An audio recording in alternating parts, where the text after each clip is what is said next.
Selamat sore, shalom buat kita semua, salam damai sejahtera buat semua umat Tuhan. Sore hari ini kita akan merenungkan pengajaran firman Tuhan yang berpusat kepada kekhawatiran, ya, apa yang Alkitab, apa yang firman Tuhan berbicara tentang kekhawatiran. Oke. Jadi saya ambil judul saat ini, kalau saudara lihat di layar, adalah kekhawatiran yang mematikan. Oke. Jadi saya berharap saudara mengerti bahwa kekhawatiran yang kita rasakan, yang pernah kita rasakan, atau mungkin yang akan kita rasakan itu bukan main-main. Itu sesuatu yang bisa mematikan kehidupan kita tanpa saudara sadari. Jadi saya berharap saudara benar-benar renungkan sore hari ini tentang apa sih itu kekhawatiran. Nah, saya mau saudara sekarang agak berpikir sedikit sebelum kita lanjut. Menurut saudara, buka layar mute-nya, saudara jawab pertanyaan ini. Apa sih kekhawatiran menurut saudara? Siapa yang bisa jawab silahkan. Apa itu khawatir? Yang selama ini saudara pikir, aduh saya khawatir ini, khawatir itu. Menurut saudara khawatir itu apa? Jadi jangan sampai kita bilang khawatir, kita nggak tahu apa artinya khawatir. Jadi sampai kita bilang ini, khawatir itu. Tapi saudara nggak pernah misalnya berpikir, sebenarnya khawatir itu apa sih? Sebenarnya khawatir itu maksudnya apa? Kenapa ada dalam kehidupan setiap manusia? Kenapa khawatir itu mematikan? Silakan.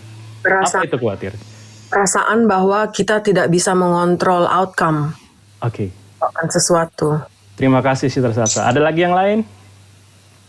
Kekhawatiran itu pada prinsipnya adalah rasa takut, rasa cemas terhadap sesuatu yang belum terjadi dan kita takut bahwa itu akan terjadi, tapi belum terjadi. Sehingga gelisah, cemas, takut. Ya, terima kasih Bu Koni. Jawaban yang bagus buat kita semua. Ada lagi yang lain mungkin punya ide yang lain tentang khawatir? Betul. Karena kita belum pasrah kepada Tuhan, karena kita masih ragu-ragu. Tapi kalau kita percaya Tuhan akan menjaga kami, kita udah nggak takut kesana kemari. Itu menurut saya loh ya. Thank you Ibu Reni, terima kasih. Terima kasih. Ada lagi yang lain yang mungkin masih sering khawatir, yang sering tertimpa dengan kekhawatiran, mungkin lebih tahu apa itu khawatir? Ada lagi yang lain kah? Perasaan dan pikiran manusiawi ya, sebagai respon dari situasi yang tidak bisa diprediksi. Oke, that's good. Terima kasih Bu Eni. Ada yang mau tambahin lagi yang lain? Nggak ada? Kepikiran itu sumbernya dari kekhawatiran sumbernya daripada pikiran bekerja sama hati. Ya, betul. Nanti kita bisa gabung semuanya jawabannya, kita akan mendapatkan arti kekhawatiran buat kita semua ya. Karena semua jawabannya bagus-bagus. Ada lagi yang lain mungkin? Bagus. Kalau kita nggak ada? Kita belum. Oke, kita terus ya. Kita terus, nanti kalau ada yang menyampaikan silakan kalau ada ide-ide yang lain. Jadi begini, saya ambil dari bahasa aslinya, sekarang kita belajar, nanti kita kupas dengan baik sore hari ini. Yang pertama, khawatir itu, atau dalam bahasa Inggrisnya kita bilang worry atau anxious itu, dari kata Greeknya merimnao. Ya, merimnao artinya drawn into opposite direction. Jadi kalau secara negatifnya itu, dalam bahasa Inggrisnya kita bilang distracted. Jadi sesuatu satu hal yang ditarik ke berbagai arah. Ya, jadi kita ditarik ke berbagai arah dan akhirnya terpisah dari intinya. Ya, jadi kalau kita punya roti misalnya, kita gambarkan gini, roti kan satu roti kotak gitu ya. Terus kita tarik ke atas, ke bawah, ke kiri, ke kanan. Jadi roti itu akhirnya broken into pieces ya. Ada ya, rotinya pecah-pecah. Jadi akhirnya tinggal menjadi remah-remah kan. Itu yang dibilang khawatir. Pikiran kita itu ditarik ke segala arah. Akhirnya kita nggak jelas kita mau apa yang kita pikirkan, sampai inti permasalahannya itu sampai nggak jadi jelas buat kehidupan kita. Itu artinya. Jadi ya drawn into opposite direction. Ke kiri, ke kanan, ke atas, ke bawah. Hidup kita sepertinya nggak ada arah lagi, menakutkan. Kita pikir ke kanan, ke kiri, ke atas, ke bawah. Akhirnya apa? Yang tadi yang dibilang ada takut, gelisah, Ibu Koni bilang kan, terhadap sesuatu hal. Dan yang kuncinya ada, yang belum kita ketahui terkadang. Jadi seperti kita mau ngutang tapi udah pusing dulu gimana bayarnya. Gitu loh. Kita belum utang nih, tapi udah pusing. Aduh, gimana nanti bayarnya nih? Tapi belum utang. Jadi kita seperti ditakutkan dengan hal-hal yang belum pasti. Ya, bahasa Inggrisnya juga bilang to think about problem or unpleasant things that might happen. Ya, might dibilangnya. Jadi belum tentu pasti terjadi. Nah, kekhawatiran itu dimulai betul tadi ada yang menjawab dari pikiran. Ya, itu mempengaruhi pikiran kita dan ingat khawatir itu bukan roh. Ada orang bilang roh kekhawatiran. Kekhawatiran itu keputusan kita. Kekhawatiran itu respon kita terhadap sesuatu yang belum pasti, ya. Jadi rasa khawatir itu mungkin kita berpikir berlebihan, terlalu cemas tentang suatu hal atau situasi yang belum pasti. Akhirnya kita memusatkan pikiran kepada hal-hal yang negatif. Kondisi parahnya nanti menyebabkan kepanikan buat kehidupan kita. Ubah pola makan kita, ubah hubungan kita.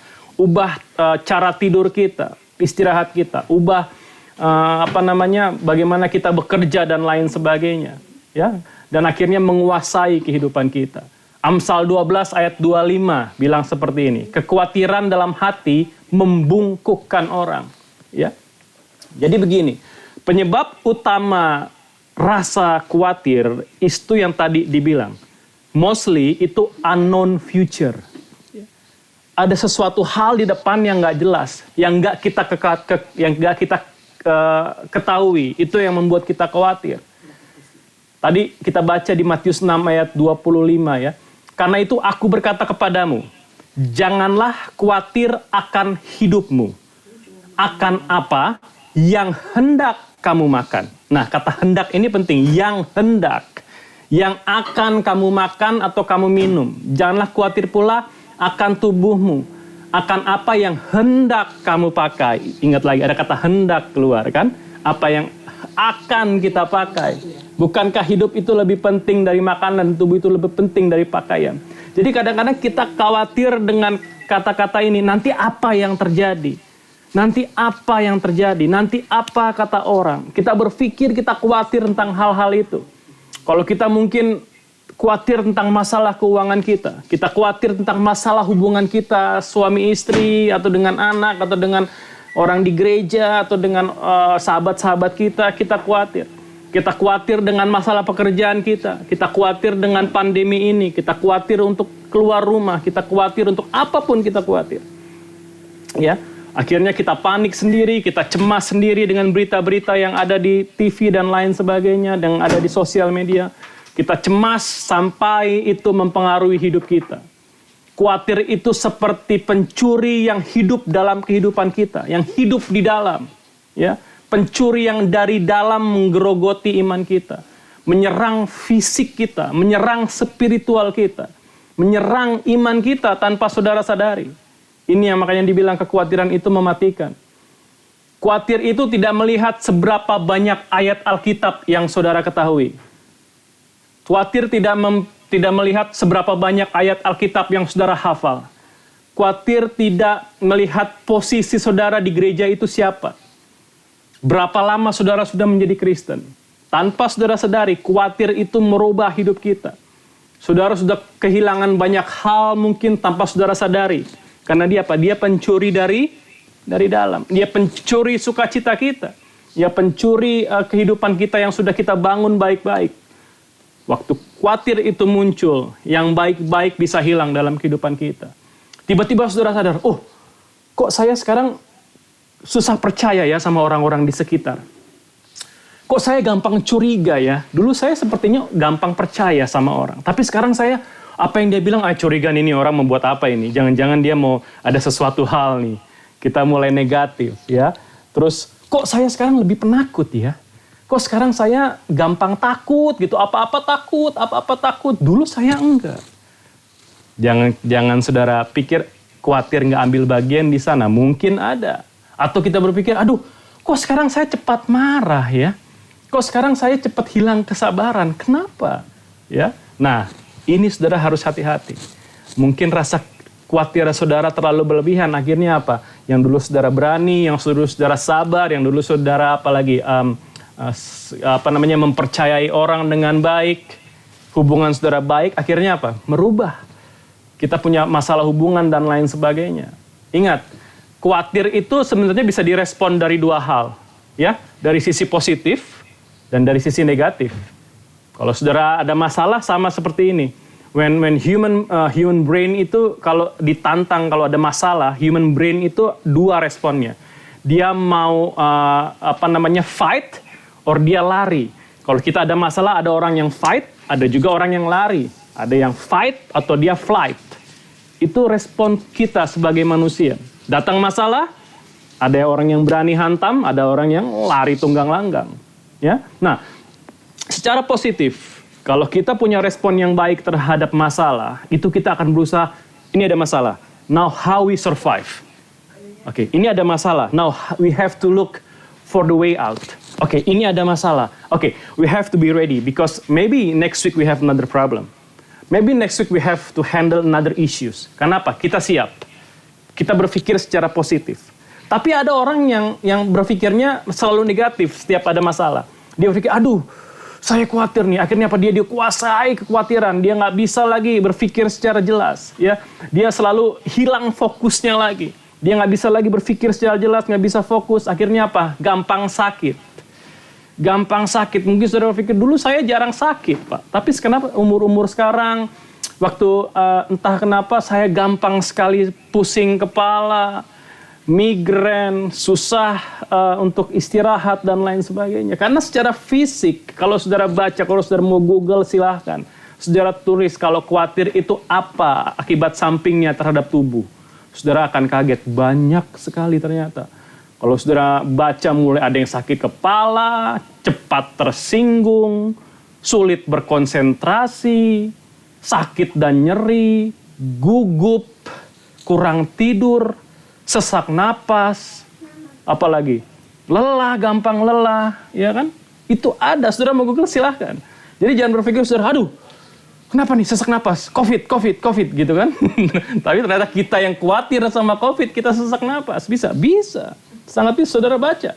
Berkeringat, ada gangguan pencernaan, bahkan ada yang saya baca ada kedutan katanya. Jadi kalau udah ada kedutan, mata berkedut apa segala macam, masuk ke syaraf saudara, tanpa saudara sadari, ya.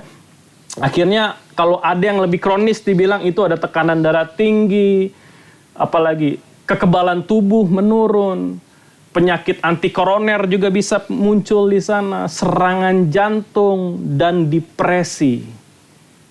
Terus saudara berpikir, oh masa sih kekhawatiran bisa sejauh itu akibatnya? Makanya saya ambil kekhawatiran yang mematikan. Ya, hidup kita bisa, fisik kita bisa terdampak oleh cuman rasa khawatir. Kan kita sering berpikir, aduh saya khawatir nih, aduh saya khawatir nih, aduh saya khawatir nih. Mungkin saudara pakai kata khawatir itu cuma bilang, aduh saya agak kurang yakin nih. Tapi saudara pakai kata khawatir itu. Jadi otak saudara sudah terbiasa dengan kata khawatir. Tapi be careful, be really careful with that kind of word. Ya, nah karena begini, selain dampak fisik, saudara juga punya yang namanya dampak rohani buat yang suka khawatir. Ada dampak rohani dalamnya. Nah ini lebih mematikan lagi saudara, tanpa saudara sadari. Ya, karena apa? Di firman dinyatakan, Lukas 8 ayat 14, kalau saudara mau catat ya. Dibilang begini, Lukas 8 ayat 14, tentang benih firman Tuhan. Kita sekarang sedang dengar tentang firman Tuhan. Yang dibilang seperti ini, yang jatuh ke dalam semak duri ialah orang yang telah mendengar firman. Kita semua sedang mendengar firman. Yang dalam pertumbuhan selanjutnya mereka terhimpit oleh kekhawatiran dan kekayaan dan kenikmatan hidup sehingga mereka tidak menghasilkan buah yang matang. Berarti hati-hati. Waktu kita dengar firman Tuhan tapi ada rasa khawatir menghimpit, buah kita nggak matang. Firman itu yang harusnya berbuah, benih itu nggak tumbuh dan berbuah matang. Jadinya setengah matang. Siapa yang suka makan buah setengah matang di sini? Nggak enak pasti rasanya. Rasanya kita nggak bisa nikmati dengan baik. nggak maksimal. Yang kedua, secara rohani, khawatir akan membawa kita tidak fokus untuk memilih yang terbaik. Ini sepertinya gimana ya? Kita suka dalam hidup kita suka memilih kan. Ada banyak pilihan datang ke dalam hidup kita, pilihan pekerjaan, pilihan apapun yang datang ke depan kita untuk memilih A atau B atau C, untuk karir lah, untuk pasangan hidup lah, untuk pelayanan, apapun kita harus memilih setiap hari. Kita mau milih yang mana? Kita mau beli bekerja yang di mana? Saya mau milih mau day off atau mengambil sick leave atau mengambil apa? Setiap hari kita diambil keputusan mau berlibur apa lain sebagainya. Setiap hari kita disuruh memilih yang terbaik. Marta, ada kisah Marta dan Maria. Ya, waktu itu Yesus datang ke rumah mereka dan Marta, Maria, ada ceritanya di Lukas 10. Lalu Marta sibuk dengan hal yang lain dan Maria duduk di samping kaki Yesus. Lalu ada perkataan seperti ini, Marta, Marta, engkau khawatir dan menyusahkan diri dengan banyak perkara, tapi hanya satu saja yang perlu. Maria telah memilih bagian yang terbaik. Ya, waktu kita khawatir, kita nggak bisa memilih yang terbaik. Tapi waktu kita fokus, kita bisa memilih yang terbaik. Waktu kita tahu bahwa khawatir akan merusak hidup kita bisa memilih yang terbaik. Ya, ada pelajaran yang utama dari sini. Di mana fokus kita saat ada masalah. Ya, nah, saya mau berikan saudara 4 hal yang kita harus perlu pelajari sama-sama ya. How to win over your worries. Bagaimana kita menang dalam kekhawatiran ini? Bagaimana kita bisa menang? Hal yang pertama, knowing your source ya. Mengenal Tuhan, mengenal sumber kehidupan kita. Itu paling penting. Tahu siapa Tuhan kita. Itu kita bisa kalahkan kekhawatiran. Matius 6 tadi yang kita baca, saudara bisa baca ayat 31. Sebab itu, dibilang, janganlah kamu khawatir dan berkata, apakah yang akan kami makan? Apakah yang akan kami minum? Apakah yang akan kami pakai? Ada kata akan di sana, berarti belum terjadi kan? Nah, semua itu dicari bangsa-bangsa yang tidak mengenal Allah. Kan tapi Bapamu di sorga tahu bahwa kamu memerlukan semuanya itu. Tapi carilah dulu kerajaan Allah dan kebenarannya, maka semuanya akan ditambahkan kepadamu. Jadi kita harus tahu Tuhan itu menyediakan apa buat kita. Tuhan itu sumber apa buat kita. Saya percaya bahwa Tuhan tahu apa yang kita perlu. Sebelum saudara meminta, Dia tahu, Dia yang buat kita, Dia tahu masa depan kita, Dia buat kita segambar dengan Dia. Apa yang ada dalam kita, Dia tahu. Apa yang kita butuhkan, Dia tahu. Apa yang kita akan hadapi ke depan, Dia tahu. Dia sumber segala-galanya. Dia Alfa dan Omega, yang awal dan yang akhir. Kita aja yang kadang-kadang sok tahu. Kita mau buat ini, buat A, buat B, buat C, akhirnya apa? Kita khawatir, aduh ini nggak terjadi, aduh ini nggak terjadi. Plan A nggak jadi, plan B nggak jadi, plan C nggak jadi. Lalu kita stres, kita sakit. Spiritual kita mulai turun lagi. Firman yang kita baca udah nggak berguna lagi buat kita. Tadi yang dibilang benih itu terhimpit oleh kekhawatiran. Kenapa kita khawatir? Apa yang saudara sekarang khawatiri saat ini? Yang saudara pikir membuat kehidupan saudara ditarik ke segala arah itu. Nggak bisa lagi fokus kepada apa yang saudara harus kerjakan, melakukan kehendak Tuhan. Apa yang saudara pikirkan saat ini? Hati-hati, kadang-kadang khawatir itu ngumpet. Ngumpet, saudara pikir saudara nggak khawatir, padahal saudara sedang khawatir. Tapi dia ngumpet, dia seperti pencuri yang dia pada saat-saatnya dia akan keluar. Ada saat-saatnya dia akan keluar. Dan apa? Merusak kehidupan dari dalam. Ya. Nah, start everything with the source. Awali hidup saudara setiap hari dengan sumber itu. Siapa? Tuhan. Jadi, start everything with the source. Setiap saudara bangun pagi-pagi, bertemu Tuhan. Cari wajahnya. Start with the positive position. Jangan mulai hari saudara dengan kekhawatiran. Waktu saudara buka mata, jangan mulai pikir yang negatif dulu, masalah dulu, jangan. Cari dulu sumber hidup saudara. Dia yang memberikan positif buat saudara, Dia yang menyediakan segala sesuatu. Cari dulu wajahnya. Start your day with God and finish your day with God. Ya, start your day with Jehovah Jireh and finish your day with Jehovah Jireh. Tuhan yang menyediakan, provider saudara. Start dengan itu. Tapi kalau saudara start setiap hari dengan kekhawatiran, dengan aduh saya kurang, aduh saya ada sesuatu yang belum saya selesaikan, aduh ini begini, ini begitu, you will finish your day with anxiety. Saudara akan finish hari-hari saudara dengan ketakutan, dengan kekhawatiran, nggak pernah selesai. Karena apa? Saudara berpikir yang negatif. Saudara nggak lihat sumber yang menjadikan saudara bersuka cita, saudara punya pengharapan, saudara punya damai sejahtera, sumber yang ada dalam saudara. Mulailah hari saudara dengan dekat kepada sumber itu. Memang masalah nggak akan hilang saja dalam satu hari, tapi apa? Saudara dekat dengan sumber itu. Yang kedua, setelah saudara tahu siapa sumber saudara, yang saudara harus perhatikan, mulailah berdoa dan mengucap syukur atas segala hal. Ya, setelah fokus dengan sumbernya, mulai kita berdoa. Ini yang tadi dibilang Filipi 4. Yang kita baca, ayat 6 sampai 9. Saudara bisa baca di ayat yang ke-6.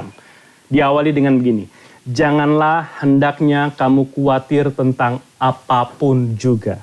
Tetapi, nyatakanlah dalam segala hal keinginanmu kepada Allah. Dalam doa dan permohonan dengan ucapan syukur. Berarti apa? Ada doa dan ucapan syukur. Nah, saya mau ajak saudara untuk waktu kita berdoa. Waktu saudara menyampaikan permohonan saudara. Saudara meminta sesuatu, kadang-kadang begini, kita manusia berpikir bahwa yang kita minta itu yang paling terbaik. Iya kan? Kita berdoa untuk A, B, C, D, kita pikir ini yang terbaik. Tapi kadang-kadang buat Tuhan bukan itu yang terbaik. Ada hal lagi yang lebih penting yang harusnya kita pikirkan. Meminta sesuai dengan pikiran Kristus. Meminta sesuai dengan apa mau Tuhan. Ya, ada orang buta datang di Lukas 18 kepada Yesus. Lalu Yesus bilang kepada orang buta ini, apa yang kau kehendaki supaya aku perbuat bagimu? Menurut saudara, kalau ada orang buta datang ke Yesus, kira-kira orang buta itu minta apa? Ya pastilah minta disembuhkan. Tapi perkataan Yesus buat orang buta ini apa? Apa yang kau kehendaki supaya aku perbuat bagimu? Maksudnya dalam sana, Tuhan mau kita punya pikiran, kita punya permintaan yang baik, sesuai dengan kehendak Dia. Bukan hanya meminta yang bukan yang terbaik. Bukan meminta yang sebenarnya bukan yang harus kita minta. Lalu orang buta itu bilang, Tuhan supaya aku dapat melihat. Lalu kata Yesus kepadanya, melihatlah engkau, imanmu telah menyelamatkan engkau. Ada suatu hal yang Yesus lihat dari hanya sekedar melihat. Yesus melihat iman orang itu. Lalu seketika orang itu bisa melihat, dan apa yang terjadi? Ayat ke-43 di Lukas 18 dibilang, lalu mengikuti dia sambil memuliakan Allah. Orang buta ini mengikuti Yesus sambil memuliakan Tuhan. Dan seluruh rakyat melihat hal itu dan memuji-muji Allah. Ada kemuliaan Allah dinyatakan. Kadang-kadang kita meminta yang terbaik, yang minta A, B, C, D, bukan untuk kemuliaan Tuhan. Hanya untuk kepentingan kita diri sendiri. Hanya mau untuk kepentingan pribadi kita. Padahal ada hal besar yang Tuhan mau. Ada imanmu akan menyatakan kemuliaan Tuhan. Level kita meminta hanya di sini, Tuhan mau memberikan yang di sini agar apa? Agar nama Tuhan dipermuliakan. Ketahuilah saudara, ini yang saya selalu tanamkan dalam kehidupan saya sendiri. Efesus 3 ayat 20. Efesus 3 ayat 20. Jadi setiap apa yang saya pikirkan, setiap apa yang saya minta, saya mau according to this verse. Ya, Efesus 3 ayat 20. Bagi dialah yang dapat melakukan jauh lebih banyak daripada yang kita doakan atau pikirkan. Seperti ternyata dari kuasa yang bekerja dalam kita. Jadi begini, apa yang saudara pikirkan itu sama dengan apa yang saudara doakan. Apa yang saudara pikirkan sama apa yang saudara doakan. Jadi, apa yang saudara pikir itu harus sama dengan apa doa yang saudara doakan. Jadi doa sama dengan pikiran. Jadi selama ini apa yang kita pikirkan? Itu doa saudara. Kalau saudara berpikir tentang kekhawatiran, berarti kita sedang berdoa untuk hidup dalam kekhawatiran. Tapi kalau kita berpikir secara positif, mulai melihat sesuatu yang, oh ini untuk kemuliaan Tuhan, itu doa saudara. Itu yang Tuhan mau kita lakukan. Jadi ingat, pikiran sama dengan doa. Jadi waktu saudara ada di kerja berpikir, waktu saudara ada di perjalanan saudara berpikir, waktu saudara ada di rumah saudara berpikir, itu doa saudara. Jadi jangan remehkan pikiran saudara. Apa yang saudara pikirkan itu doa buat kita. Karena ada kuasa dalam kehidupan kita yang bekerja. Makanya jangan main-main dengan pikiran kita. Itu jadi doa dalam kehidupan kita. Oke? Yang ketiga, mulailah fix dan renew pikiran saudara. Ubah dan perbaharui pikiranmu. Filipi 6 ayat 7 bilang seperti ini. Damai sejahtera Allah yang melampaui segala akal akan memelihara hati dan pikiranmu dalam Kristus Yesus. Salah satu ahli otak ya, brain researcher, dia peneliti tentang otak manusia. Salah satu anak Tuhan juga, devoted Christian namanya Caroline Leaf bilang seperti ini. When we teach people to think, surely they will find God. Kalau kita ajar manusia untuk berpikir benar, seharusnya mereka bertemu Tuhan. Karena waktu manusia mulai berpikir, dia tahu siapa sumber kehidupan, siapa yang terbesar yang ada yang menciptakan seluruh alam ini. Waktu manusia berpikir.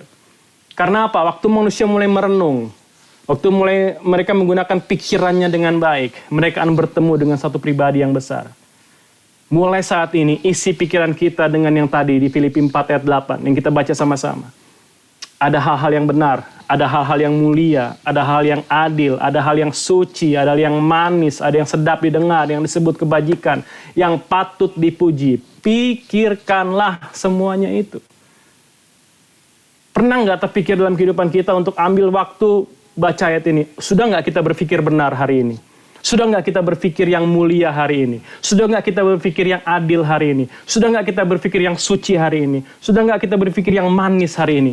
Atau kita berpikir berapa orang hari ini kena COVID? Berapa orang di Sydney yang kena COVID? Berapa orang di Sydney yang kena, di negara lain yang kena COVID? Berapa orang yang mati saat ini? Kita lockdown udah berapa hari sih? Kita pikir dengan hal-hal yang kita habiskan energi kita untuk pikirkan semua itu. Akhirnya apa? Fokus kita hilang. Lebih sering merenungkan firman Tuhan. Yosua 1 ayat 8 bilang seperti ini, janganlah engkau lupa memperkatakan kitab Taurat ini, tapi renungkanlah itu siang dan malam. Supaya engkau bertindak hati-hati dengan segala yang tertulis di dalamnya. Orang yang biasa merenungkan firman Tuhan, orang yang terbiasa mencari, menggali firman Tuhan, terlihat dari perkataannya. Perkataannya akan mulai positif. Hal negatif bisa terjadi, tapi dia mulai berkata positif karena dia tahu, dia memandang salib itu. Dia tahu, oh Tuhan sumber, oh segala sesuatu bisa terjadi, langit dan bumi bisa berlalu. Tapi firman Tuhan gak akan berlalu, dia fokus sama itu. Sama kayak iman. Waktu kita punya iman, kita mulai melangkah dalam iman. Kita mulai berjalan dalam iman. Perkataan kita pun akan berubah, perkataan kita perkataan iman. Ya, nah, ini masalahnya kadang-kadang kita di gereja. Kita suka di gereja dengar-dengar perkataan yang baik, yang membangkitkan semangat kita. Kalau kita dengar kata breakthrough, God will make a way when there seems to be no way. God is always good. Betul, itu sangat betul. Tapi apa? Kita lupa memikirkan hal-hal itu. Kita suka dengarnya, 1 menit kita dengar, oke kita semangat, kita teriaki yes, amin.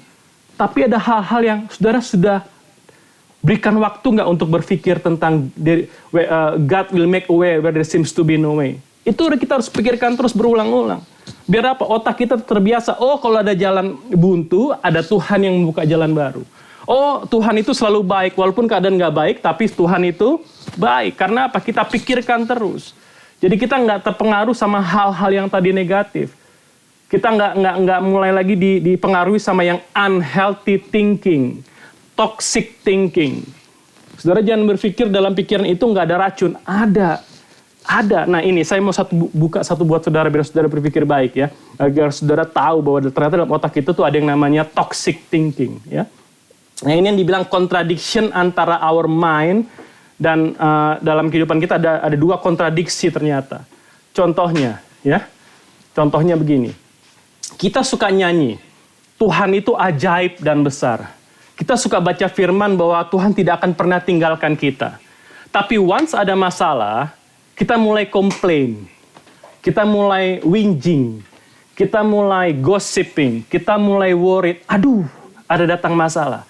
Padahal baru diingatkan di firman kalau Tuhan kita ajaib dan besar. Kita baca firman baru Tuhan nggak akan tinggalkan kita. Tapi once ada masalah sedikit aja kita mulai, aduh gimana ini? Gimana jalan keluarnya ini? Ada nggak ya jalan keluar? Aduh mati saya. Aduh selesai saya. Jadi buat apa firman itu? Firmannya yang tadinya positif ada hal negatif. Ada dua kontradiksi dalam otak kita. Itu terjadi setiap hari. Perkataan yang kita dengar di gereja, kita nggak percaya pada waktu ada masalah. Ya mungkin kita saat ini berapi-api. Oh benar Pak Pendeta. Oh benar apa yang disampaikan gembala itu. Benar apa yang disampaikan di YouTube itu. Benar apa yang disampaikan pengkhotbah ini. Betul. Tapi once ada masalah, kita ragukan. Kita khawatir. Kita pikir, benar nggak ya? Apa itu cuma perkataannya? Itu yang dibilang toxic thinking di kita. Kita tahu tapi kita nggak percaya. Ada namanya kerusakan otak mungkin lama-lama kita. Kita tahu firman tapi pada masalah kita takut. Jadi buat apa firman itu? Buat apa benih firman itu? Jikalau kamu tetap dalam firmanku dan kamu benar-benar muridku, kamu akan mengetahui kebenaran dan kebenaran itu akan memerdekakan kamu. Yohanes 8 ayat 31. Firman yang memerdekakan. Makanya punya pemikiran yang teguh itu penting. Ini untuk mengatasi khawatir. Khawatir datang akan merubah pandangan kita. Khawatir datang akan merubah bagaimana kita memandang Tuhan. Waktu khawatir datang akan merubah bagaimana kita memandang diri sendiri. Waktu khawatir datang, itu akan merubah bagaimana saudara memandang orang-orang di sekitar saudara. Ya, waktu ada khawatir datang, saudara berpikir, kita mulai meragukan Tuhan. Kira-kira Tuhan sanggup nggak menjawab masalah ini? Waktu khawatir datang, kira-kira kita akan melakukan diri kita sendiri. Aduh, saya bisa nggak ya mengalahkan masalah ini? Waktu khawatir datang, saudara akan berpikir, ternyata sumber masalah itu bukan di saya, di orang-orang sekitar saya. Karena apa? Karena saudara nggak sadar bahwa ada masalah dalam diri, baru kita mulai salahin orang. Ini yang salah dia, ini yang salah dia, padahal yang salah kita. Karena sudah ada yang rusak dalam kita, karena sudah ada rusak dalam pemikiran kita. Ya. Nah, kalau kita punya permasalahan dengan hubungan, saudara, kita banyak saat ini orang bermasalah dengan hubungan, problem in relationship, ya. Sebenarnya yang mulai kita harus berpikir begini, we need to start to train our brain to think. Bagaimana seharusnya kita berkata-kata, bagaimana seharusnya kita respon terhadap masalah, ya. Ada yang bilang sebaiknya mikir dulu baru ngomong, jangan ngomong dulu baru mikir. Kita diajak untuk berpikir kalau saya bilang A terhadap suami saya, nanti responnya dia apa? Kalau saya bilang B kepada anak-anak saya, kira-kira nanti respon dia bagaimana? Kadang-kadang gini, kita ngomong dulu baru kita pikir, aduh begini, aduh kenapa saya ngomong itu tadi ya? Aduh, udah terjadi baru kita mulai berpikir. Padahal seharusnya kita mulai dulu hal-hal baik di pikiran kita. Kalau saya ngomong ini, kira-kira baik nggak? Kalau saya ngomong ini kira-kira baik nggak? Jangan dilepaskan dulu, baru kita berpikir, aduh bagaimana caranya nih sekarang solusinya nih. Kita udah lepaskan dulu yang nggak baik. Ya, firman Tuhan bilang seperti ini. Ingatlah akan hal ini, Yakobus 1 ayat 19.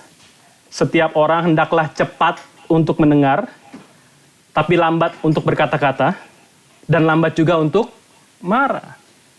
Yang benar itu cepat dulu dengar. Kalau kita dengar, kita mulai berpikir, oh apa nih? Baru kita berkata-kata.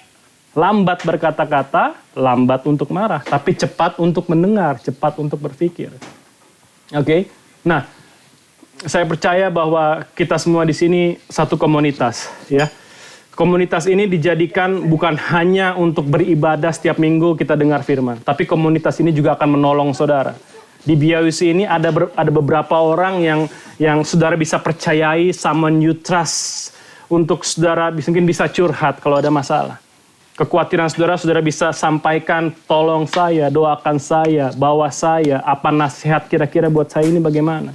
Saudara nggak hidup sendiri, saudara ada komunitas, pakai itu baik-baik. Pakai BLCUC ini untuk saudara bisa share comfortably, saudara bisa share honestly. Itu gunanya komunitas. Ya, nah, saya berharap di sore ini kita berpikir bahwa ya, menurut saudara, saya mau tanya ya, kalau saudara ada masalah dengan khawatir tentang uang, ini secara simpel saudara. Kalau saudara khawatir tentang finansial, waktu saudara diberi uang, masalah selesai nggak? Oke, kalau ada masalah, saya khawatir tentang finansial saya, Pak. Saya khawatir tentang, saya kerja ini bagaimana? Terus saudara diberi uang, saudara diberi pekerjaan, selesai nggak khawatir saudara? Enggak. Jadi masalahnya di mana? Jadi bukan uang kan masalahnya, bukan pekerjaan masalahnya. Kalau misalnya uang adalah jawaban dari khawatir kita, berarti orang kaya nggak khawatir dong hidupnya. Kan mereka punya uang. Apa pemikiran saudara? Kalau misalnya kalau orang punya uang, dia pasti nggak khawatir. Orang kaya kira-kira khawatir nggak? Malah kadang-kadang khawatirnya lebih banyak. Karena apa? Kekayaannya banyak. Berarti yang hidup sedikit, khawatirnya sedikit. Yang uangnya sedikit, khawatirnya sedikit.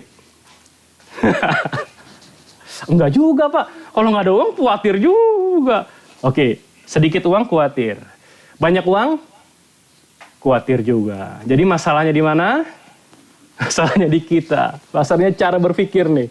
Merasa cukup atau enggak. Itu khawatirnya. Itu salah kita. Itu yang tadi bilang ada toxic thinking. Kita percaya Tuhan, tapi kita sendiri yang merusak pemikiran kita tentang firman. Tetap khawatir, Pak. Masih manusia. Memang masih manusia. Tapi ini yang salah berpikirnya.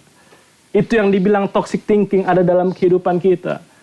Kita tahu firman dan apal firman A, B, C, D. Tapi waktu ada masalah, mulai kita berpikir, firmannya kurang dalam ternyata. Kita kurang renungkan. Oke? Yang terakhir, sorry agak lama sedikit, cuman ini saya berpikir ini baik buat kita semua di saat-saat ini. Yang terakhir begini. Start to prioritize apa sih yang penting buat Tuhan.